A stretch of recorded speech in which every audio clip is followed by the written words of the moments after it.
இந்த பீக்கங்காய் மோர் எப்படி பண்ணுறதுன்னு பார்த்துருவோம். இப்போ நம்ம இந்த மாதிரி ஒரு பீக்கங்காய் எடுத்து வச்சுருக்கேன். இதை நறுக்கிட்டு வந்துடுறேன்.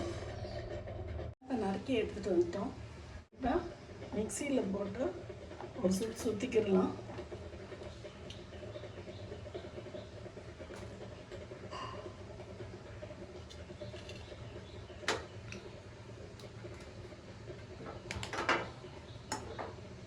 இங்கே பாருங்க, நமக்கு நல்லா ஜூஸ் மாதிரி ஆயிடுச்சு பீக்கங்காய். இப்போ இதில் நான் ஒரு டம்ளர் தயிர் ஆட் பண்ணிக்கிறேன்.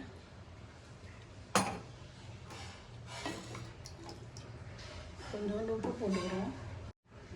இந்த அளவு உப்பு போட்டு ஒரு சுற்றிட்டு வருவோம். நம்ம இப்போ நல்லா அடிச்சிட்டோம். இந்த சட்டியில் ஊற்றிக்கிடுவோம்.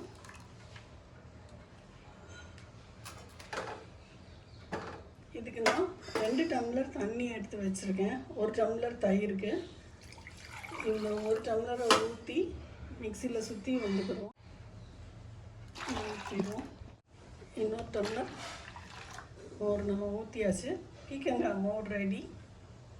இப்போ நமக்கு இந்த பச்சை கலர் பீக்கங்காய் மோர் செம்ம அருமையாக இருக்கும். நமக்கு சத்தும் கூட.